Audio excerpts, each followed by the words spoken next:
बिस्मिल्लाहिर्रहमानिर्रहीम। अस्सलाम वालेकुम एवरीवन। होप सो आप सब खैरियत से होंगे। बेटा आज हम अपना नेक्स्ट चैप्टर स्टार्ट करने लगे हैं, जो कि हमारा चैप्टर नंबर 2 है, डेटाबेस टॉपिक का पार्ट 2 का। और चैप्टर का नाम है डेटाबेस डिज़ाइन प्रोसेस। पहले हमने पढ़ा कि डेटाबेस बेसिक्स क्या होती हैं, यानी कि हमने डेटाबेस की डेफिनेशंस पढ़ी, हमने डेटाबेस के अंदर मॉडल्स पढ़े, हमने उसके इम्पोर्टेंट जो एंड यूज़र था, डाटा एडमिनिस्ट्रेटर था, डेटाबेस एडमिनिस्ट्रेटर था, वो पढ़ा। उसके बाद हमने डेटाबेस मैनेजमेंट सिस्टम, जो कि पूरी की पूरी डेटाबेस को मैनेज करने के लिए हम एक सॉफ्टवेयर यूज़ करते हैं, ये सिस्टम यूज़ करते हैं, उसके बारे में पढ़ा। उसके बाद हमने ये भी देखा था कि डेटाबेस मैनेजमेंट सिस्टम के अंदर हमें क्या-क्या बेनिफिट्स हैं, वो हमें क्या-क्या परमिशंस देता है। ये सारी चीज़ें जो है वो हम डिस्कस कर चुके हैं। तो आज हम उससे एक स्टेप जो है वो आगे मूव करेंगे और देखेंगे कि जब हम डेटाबेस को बना रहे होते हैं, जब हम डेटाबेस का डिज़ाइन कर रहे होते हैं, तो वो किस तरह से होता है ताकि हमारी चीज़ें जो है वो क्लियर रहें हमें। तो हम स्टार्ट करते हैं अपना आज का टॉपिक, डेटाबेस डिज़ाइन प्रोसेस को। सबसे पहली चीज़ जो इसके अंदर है, वो है कि डेटाबेस डिज़ाइन है क्या? यानी कि डेटाबेस डिज़ाइन प्रोसेस में तो हम बाद में जाएँगे। पहले हमें ये पता होना चाहिए कि डेटाबेस डिज़ाइन है क्या? तो आप अगर डेफिनेशन देखें, the major objective of database design is to map the conceptual data model to an implementation model. देखिए, इससे पहले आपने सोचा हुआ है कि जनाब मैंने ये काम करना है, मैंने वो काम करना है, या मे बी आपने कोई रफ ड्राइंग बनाई हुई हो कि जनाब मेरी डेटा बेस जो है वो इस तरह से होगी, मेरी डेटाबेस के अंदर ये डाटा होगा, मेरी डेटाबेस के अंदर इस तरह से रिलेशंस होंगे, मेरी डेटाबेस के अंदर यूजर इस तरह से कनेक्ट हो सकता है, मेरी डेटाबेस के अंदर यूजर इस तरह से सर्च कर सकता है, कौन डाटा ऐड कर सकता है, किसको किस हद तक आपने उसके अंदर प्रायोरिटी देनी है या एक्सेस देनी है। तो ये सारी की सारी चीजें पहले आप बैठ के प्लान करते हैं, यानी कि ये आपका कंसेप्चुअल डाटा होता है। उसके बाद आपने ये सारी की सारी चीजें जो प्लान की हुई हैं, इसको आपने एक्चुअली किस तरह से इम्प्लीमेंट करना है। तो इस पर्पस के लिए आप बनाते हैं database design. A particular DBMS must be able to process this model। अब देखिए, ये आपने डिजाइन बनाना है, तो इस डिजाइन के लिए आपने डेटाबेस मैनेजमेंट सिस्टम्स की लिमिटेशंस को याद रखना है। ऐसा बिल्कुल नहीं है कि आप जंगल में खुले हैं और वहां पे जो आपका दिल कर रहा है आप कर रहे हैं, ऐसा बिल्कुल भी नहीं है। बल्कि आप एक बाउंड्री लाइन के अंदर रह के काम करेंगे, और वो बाउंड्री लाइन कौन होगी? वो होगी डेटाबेस मैनेजमेंट सिस्टम, जिसका आपको पहले से पता है कि ये इस हद तक ये काम कर सकता है। तो आप अपना मॉडल बनाएंगे, तो उस मॉडल को इसके अकॉर्डिंग बनाएंगे। ऐसा कभी भी नहीं करेंगे कि आप एक ऐसा मॉडल बना लें जिसको डेटाबेस जो है वो डेटाबेस मैनेजमेंट सिस्टम या डीबीएमएस जो है वो प्रोसेस ही ना कर सके। Performance of DBMS must be acceptable to all users in the organization. आप ये जो मॉडल बना रहे हैं, पहली चीज तो आपने ये ख्याल रखना है कि डेटाबेस मैनेजमेंट सिस्टम के अकॉर्डिंग हो। और दूसरी चीज आपने जो देखनी है वो ये देखनी है कि इस आपके जो मॉडल है, इस पे डेटाबेस की जो वर्किंग हो रही है, डेटाबेस मैनेजमेंट सिस्टम आपको जो परफॉर्मेंस दे रहा है, जो आउटपुट दे रहा है, उस पे आपके यूजर्स सेटिस्फाई होने चाहिए। The database user required complete and up to date information. आपकी जो डेटाबेस है, मसलन मैं सपोज करता हूं कि मैं जिस शहर में रहता हूं, मैं अपने शहर के लोगों की डेटाबेस बना रहा हूं, ताकि मेरे शहर में जिस किसी को भी सर्च करना हो वो एक क्लिक के फासले पर हो।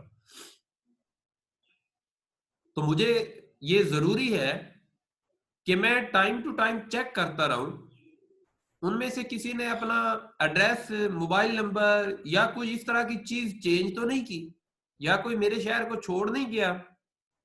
यानी कि मुझे अपनी जो इंफॉर्मेशन है उसे अप टू डेट रखना पड़ेगा। यही रीजन है कि जो यूजर्स होते हैं वो जिस भी डेटाबेस के साथ कनेक्ट हों वो ये सपोज करते हैं कि वहां की जो इंफॉर्मेशन है वो अप टू डेट है, यानी कि वो आज के दिन तक बिल्कुल 100% एक्यूरेट है। They also need access the information quickly and easily. लाजमी सी बात है, यूजर यही चाहेगा कि जब भी वो वेबसाइट पे जाए या जब भी वो आपके डेटाबेस के साथ किसी इंटरफेस पे जाए तो आपकी डेटाबेस रेडी मिले। कोई फर्क नहीं, उसे फर्क नहीं पड़ना चाहिए कि कितने यूजर्स उसके साथ कनेक्ट। आपने अक्सर नोट किया होगा ना कि वेबसाइट्स जो हैं समटाइम्स वो डाउन हो जाती है जब बहुत ज्यादा यूजर्स का बर्डन बनता है। जिस तरह आपके बोर्ड्स के रिजल्ट्स आते हैं तो आप जब रिजल्ट चेक करने जाते हैं तो आप वहां जाके क्या देखते हैं? आप वहां जाके देखते हैं कि जनाब साइट जो है वो डाउन हुई हुई है। या आप कभी जॉब के लिए अप्लाई करने लगते हैं तो आप देखते हैं कि जनाब आज लास्ट डेट है तो साइट जो है वो डाउन हुई पड़ी है, लिंक डाउन हुआ पड़ा है। तो आपकी डेटाबेस के साथ ये काम नहीं होना चाहिए क्योंकि यूजर की रिक्वायरमेंट है। अब देखिए हमने जो बात की है, सबसे पहले हमने कहा कि डेटाबेस डिजाइन का जो ऑब्जेक्टिव है, जो पर्पस है, वो ये है कि आप अपने कंसेप्चुअल डाटा को इंप्लीमेंट करने के लिए कोई मॉडल डिजाइन करें। और ये जो आप मॉडल डिजाइन कर रहे हैं इसमें आपने देखना है कि आपका डेटाबेस मैनेजमेंट सिस्टम इस मॉडल के अंदर किस तरह से फिट आ सकता है और उसकी परफॉर्मेंस से आपका यूजर किस तरह से सेटिस्फाई हो सकता है, यानी कि जो डेटाबेस मैनेजमेंट सिस्टम है उसकी परफॉर्मेंस है। उसके बाद जब यूजर की बात आई तो यूजर को आपसे चाहिए क्या? यूजर आपसे चाहता है कि आपकी डेटाबेस उसे अप टू डेट डाटा दे, यानी कि इंफॉर्मेशन जो उसे चाहिए वो अप टू डेट हो और उसको वो इंफॉर्मेशन आसानी से अवेलेबल हो, यानी कि जब भी वो उसे सर्च करना चाहे वो उसको सर्च कर सके। तो ये है यूजर की रिक्वायरमेंट। उसके बाद अब आगे आ जाते हैं जनाब फेजेस। आप डेटाबेस को डेवलप कर रहे हैं तो आपके पास कुछ फेजेस हैं इस प्रोसेस के, और उनमें से सबसे पहला फेज जो है वो है प्लानिंग का। देखिए जिंदगी में कोई भी काम अगर बगैर प्लानिंग के आप स्टार्ट करेंगे तो इसका मतलब है उसमें आपके फ्लॉप होने के चांसेस बहुत ज्यादा है। बल्कि अगर मैं ये कह लूं कि बगैर प्लानिंग के आपके चांसेस 100% हो सकते हैं तो शायद ये भी ठीक हो। तो डेटाबेस डेवलप करने जितना इंपॉर्टेंट टास्क जो है ये बगैर प्लानिंग के आप नहीं कर सकते। अब ये प्लानिंग कब, क्यों और कैसे होती है? ये प्लानिंग उस टाइम स्टार्ट हो जाती है जब आपका कोई कस्टमर आपसे कहता है कि जनाब मुझे एक डेटाबेस सिस्टम डेवलप कर दे। आप प्लानिंग कब करेंगे? जब आप देखें डेटाबेस जो डेवलपमेंट प्रोसेस है ये लाजमी सी बात है कोई एक स्पेसिफिक सॉफ्टवेयर हाउस या ऑर्गेनाइजेशन करेगी, ये हर बंदा अपने लिए खुद नहीं कर सकता। तो जो आपके पास बनवाने आया है वो कस्टमर है, वो आपसे रिक्वेस्ट कर रहा है कि जनाब मुझे डेटाबेस सिस्टम बनवाना है, आप मुझे डेवलप करके दे दें। तो आपकी उस टाइम पे प्लानिंग स्टार्ट होती है जब आपको कस्टमर रिक्वेस्ट करता है। अब इसके अंदर डिफरेंट एक्टिविटीज होती है। मसलन इसके अंदर identify the resource needed to development the system. सबसे पहले आप आइडेंटिफाई करते हैं रिसोर्सेज को, अपने वर्कर्स को, उनकी कैपेबिलिटीज को, यूजर की डिमांड्स को, सॉफ्टवेयर और हार्डवेयर को, ये सारी की सारी आप रिसोर्सेज जो है वो आइडेंटिफाई करते हैं। These activities are used to identify the resource needed to develop the system.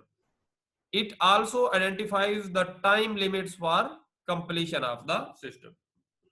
यानी कि आप एक बिजनेस रन कर रहे हैं ना, आपके पास जो कस्टमर आया उसने आपको पेमेंट्स देनी है, तो लाजमी सी बात है वो अपना काम जल्द से जल्द चाहता है और अपने मुताबिक चाहता है। तो उसके लिए आप बैठ के प्लानिंग सबसे पहले करेंगे उसके रिसोर्सेज की, कि यार कौन सा रिसोर्स इस काम के लिए परफेक्ट है। और जब आप अपने रिसोर्सेज अरेंज कर लेंगे, क्लियर कर लेंगे, तो फिर आपका अगला टास्क होगा कि यार इसकी डेडलाइन जो मुझे कस्टमर के साथ तय हुई है उस तक इसे पूरा कैसे करना है। तो ये आपकी प्लानिंग होती है। उसके बाद next phase is analysis phase. अब एनालिसिस फेज के अंदर आपने एनालाइज करना है कि इससे मिलते जुलते सिस्टम या ये सिस्टम कहां पे चल रहा है और मैं इसको कैसे इंप्रूव कर सकता हूं। The analysis phase is used to study the current system in detail. अगर आपके पास कोई करंट सिस्टम चल रहा है तो आप उसको डिटेल में स्टडी करेंगे, और इस स्टडी का पर्पस क्या होगा, how the current system works, कि जो सिस्टम चल रहा है वो काम कैसे कर रहा है, और जो सिस्टम मैं बनाने लगा हूं where the improvements are required, तो मैं उसको कैसे इंप्रूव करके बना सकता हूँ। लाजमी बात है, देखे ना, मार्केट में दो चीजें हैं और दोनों एक जैसी हैं, तो दोनों के सेल होने के चांसेस 50-50 है। लेकिन अगर मार्केट में एक चीज चल रही है और आप दूसरी चीज पेश करते हैं जो उससे रिजल्ट्स में बहुत अच्छी है, तो पहली चीज के चांसेस कम हो जाते हैं। तो इसलिए आप जब भी डिजाइन करेंगे, डेवलप करेंगे डेटाबेस सिस्टम को, तो आप कोशिश करेंगे कि इसके अंदर इंप्रूवमेंट हो। It includes a detail study of various operations performed in the system. Different operations के बारे में भी एनालिसिस किया जाता है। उसके बाद है डेटाबेस डिजाइन। जनाब आपने एनालिसिस भी कर लिया, आपने प्लानिंग भी कर ली, अब डिजाइन की बात करें तो डेटाबेस का जो डिजाइन है इसके दो हिस्से हैं। पहला है लॉजिकल डेटाबेस और दूसरा है फिजिकल डेटाबेस डिजाइन। तो हम लॉजिकल डेटाबेस डिजाइन की बात करें तो logical model describes the data stored in the database. ये आपको क्या बताता है कि जो डाटा आपने डेटाबेस के अंदर स्टोर करना है उसके बारे में information. It contains the definition of data to be stored in the database. वो आपको याद है ना, हमने लास्ट टाइम बात की थी डेटाबेस टाइप्स वगैरह की, कि डेटाबेस के अंदर आप किस किस्म का, मसलन आप textual data, numeric data, graphics, audio, video, किस किस्म का डाटा अपने डेटाबेस के अंदर लेना चाह रहे हैं। तो क्या आपको पता है कि टेक्स्ट डाटा के लिए जो डेटाबेस बनाई जाएगी वो अलग होगी, और ऑडियो डाटा के लिए ऑडियो डाटा की ऑडियो डेटाबेस के आप सिंपल एग्जांपल ले सकते हैं। ये जो ऑडियो सॉन्ग्स वाली वेबसाइट्स बनी हुई हैं, उनके पास दुनिया भर के सॉन्ग्स जो है वो ऑडियो में MP3 में पड़े होते हैं। It also contains rules and information about structure and data type. अब देख रहे हैं ये सारे का सारा जो आपका लॉजिक्स है वो सारी की सारी लॉजिकल मॉडल में आ रही है। यानी कि ये रूल्स डिसाइड करेगा कि किस तरह से आपका स्ट्रक्चर जो है वो बन रहा है। It is complete description of data stored in database. यानी कि डाटा बेस के अंदर जो डाटा आपका मौजूद है उसके बारे में 100% डिटेल जो है वो आपको लॉजिकल मॉडल दे देगा। Logical database design. तो फिजिकल डाटाबेस डिजाइन की क्यों जरूरत है? वो जरूरत हमें पड़ती है लास्ट में। Physical design is the last stage of database design. तो जनाब लास्ट स्टेज है तो ये करना क्यों है? The major objective of physical database design is to implement the database as a set of records, file, indexes and other data structures. यानी कि आपके के सारे प्रोग्राम्स बन गए हैं, अब आपने उन्हें अप्लाई करना है। अब आपने उन्हें अप्लाई करना है तो उसके लिए आपको क्या चाहिए? फिजिकल डेटाबेस डिजाइन चाहिए। लॉजिकल के अंदर आप सारी चीजें बनाते हैं और फिजिकल के अंदर आप इन चीजों को इंप्लीमेंट करने के लिए सोचते हैं। तो इंप्लीमेंटेशन फेज क्या होगा? The database system is implemented after it has been designed and developed. जब वो बन चुका है, आप उसे अपने एंड पे टेस्ट कर चुके हैं, तो अब अगली चीज क्या है कि आप उसको इंप्लीमेंट कर दें। The database system installed and executed for the user. आप अपने एंड पे तो पहले चेक कर चुके हैं, अब आप यूजर के लिए उसकी अवेलेबिलिटी करा रहे हैं, अपलोड कर रहे हैं अपने सिस्टम पे। द इम्प्लीमेंटेशन में required a particular type of computer such as server. Might be possible है कि आपकी डेटाबेस बहुत बड़ी है तो उसको कंट्रोल करने के लिए भी कोई चाहिए, और दूसरा आप हर एक को उसकी 100% एक्सेस नहीं दे सकते, तो आप सर्वर के ऊपर अपलोड कर देते हैं, सर्वर के ऊपर इंस्टॉल कर देते हैं या इम्प्लीमेंट कर देते हैं, ताकि जो क्लाइंट्स हैं, जो यूजर्स हैं, वो आपके साथ कनेक्ट हो सके उस सर्वर के साथ और आपकी परमिशन से आपकी डेटाबेस को यूज कर सके। It may also require network hardware if database is to accessed at multiple location. यानी कि सर्वर के ऊपर आप इंस्टॉल करेंगे और फिर नेटवर्क के थ्रू लोगों को उसकी एक्सेस देंगे। ये अगर हम इसकी डायग्राम देखें तो ये आपके सामने है। सबसे पहले प्लानिंग, उसके बाद एनालिसिस। ये हमारे पास कहाँ पे हो गया, इंटरप्राइज डाटा मॉडल में। उसके बाद कंसेप्चुअल डाटा मॉडल कहाँ पे आता है, लॉजिकल डिजाइन में और फिजिकल डिजाइन में। उसके बाद टेक्नोलॉजी की जरूरत कहाँ पे पड़ती है, इम्प्लीमेंटेशन में और रिपोजिटरीज में। तो ये हमारे पास डाटा जो फेजेस है डेटाबेस डेवलपमेंट के, वो सारे के सारे डायग्रामेटिकली एक ब्लॉक डायग्राम के थ्रू आपके सामने। एज यूजुअल हम अपनी चीजों को एक दफा फिर डिस्कस कर लेते हैं, रिवाइज कर लेते हैं। सबसे पहली चीज जो हमने बात की डेटाबेस डिजाइन प्रोसेस के अंदर, वो थी डेटाबेस डिजाइन होता क्या है। प्रोसीजर प्रोसेस के अंदर तो हम बाद में जाएंगे ना, पहले हम देखेंगे कि डेटाबेस डिजाइन होता क्या है। तो हमने कहा कि जनाब हमें डेटाबेस डिजाइन जो है ये चाहिए ताकि हम अपना कंसेप्चुअल डाटा मैप कर सकें किसके ऊपर, इंप्लीमेंटेशन मॉडल के ऊपर। यानी कि कंसेप्चुअल मॉडल से इंप्लीमेंटेशन मॉडल, सोच से हकीकत की तरफ।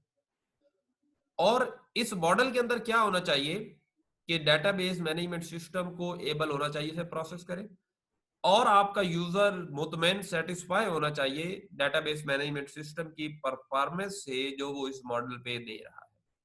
अब यूजर को आपसे क्या चाहिए, यूजर को चाहिए complete and up to date information,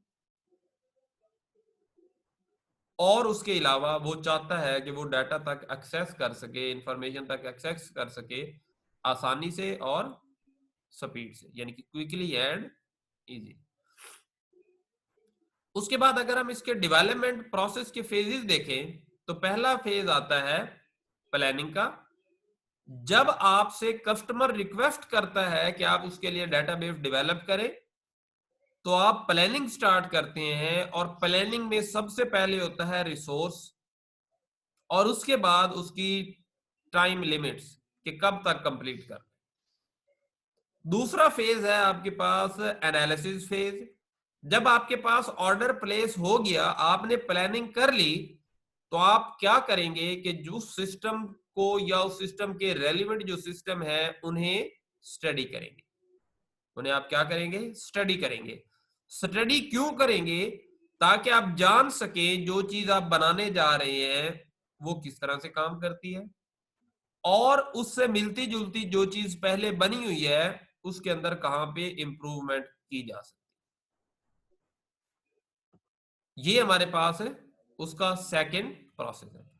third हमारे पास आता है कि आप डेटाबेस को डिजाइन कर रहे हैं, तो इसके दो हिस्से हैं। पहला है लॉजिकल डेटाबेस डिजाइन, और दूसरा आपके पास है बेटा फिजिकल डेटाबेस डिजाइन।